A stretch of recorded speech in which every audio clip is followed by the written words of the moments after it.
Okay, so we're in the kitchen and Ruth is gonna help me with kombucha. Yep. Yeah, alright.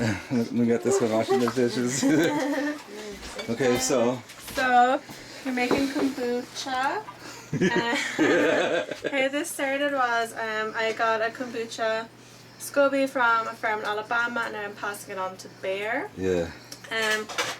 So kombucha is a fermented tea drink. It's also known as mushroom tea and some people call it kombucha. So basically it consists of a SCOBY, which is this little mushroom-like object right here. Okay. SCOBY stands for symbiotic culture of bacteria and yeast. Okay. You can see there's like two layers of it. The top one is called the mother, Uh-huh. and the lower ones are called the daughters. And what I did was I took off a daughter and I gave it to Bear. I gave it to him over a week ago now, and it started off much smaller and has grown into this size. It just shows that it's living. Kombucha is really good for you. It's full of B vitamins, antioxidants, probiotics too. Yeah, it's lots of different cultures. There's debate over how many strains of probiotics are in kombucha, but for sure there are 2 that are unique just to kombucha. And what does it do for you? If probiotics, they're like good for your gut. It's good for energy levels too. Good for detoxing, flushing out. Oh, good. Yeah, and it's just a miracle drink. I know somebody who used it on their psoriasis, like that skin condition. Wow. They used it on the skin topically, and it got rid of it. So wow, it's like that's one awesome. of those amazing kind of miracle drinks. But you can take a sip of mine and just see what mine tastes like. It's fermented a long time because I've been doing. Yeah. So just take a little sip. Just take a little sip. Yeah.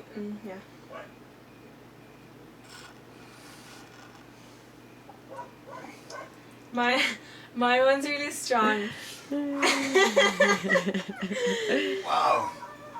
It tastes like vinegar. Wow. Wow.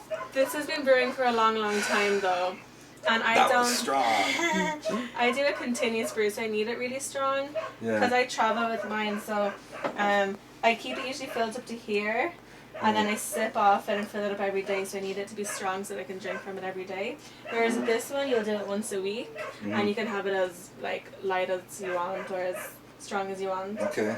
After 5 to 7 days, it's typically considered kombucha and not just tea. Okay. 5 to 7 days? 5 to 7 days. Okay. I usually think 21 days is the best, but at the different stages of fermentation, there's all different benefits. So. Oh wow. It depends on your taste and what you're looking for. So the ingredients you need are tea and sugar. That's just black tea. This is just black tea. Okay. So for every quart, you want 2 tea bags and half a cup of sugar. Okay. And you let it cool. So you pour the sugar then in and then measure it, or do you measure it and then put the sugar in? I measured the water and then boiled the tea, and then I put the sugar in when it was still hot to dissolve it. Okay. And I let it cool off. Alright. And then I'll just do measuring. Yeah, so it's really simple, and we'll just...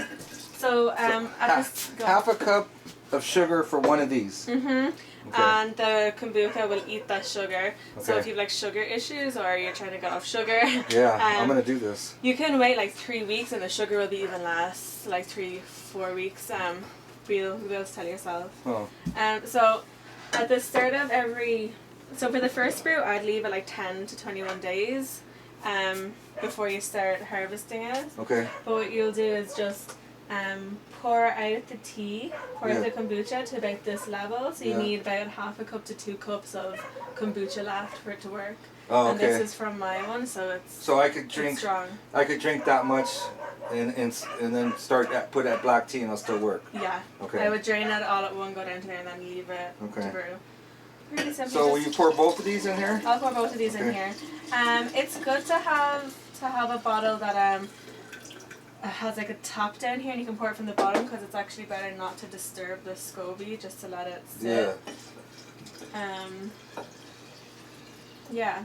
And then. So then I have to do this here for how long, and do I do anything to it in the meantime? You don't do anything to it in the meantime. I would leave it for 10 to 21 days. Okay. And then when you're finished, pour it into bottles, plastic bottles, and leave it in the fridge or out for 2 days, and it will go bubbly. I don't know what the word is. Okay. Oh, I have these.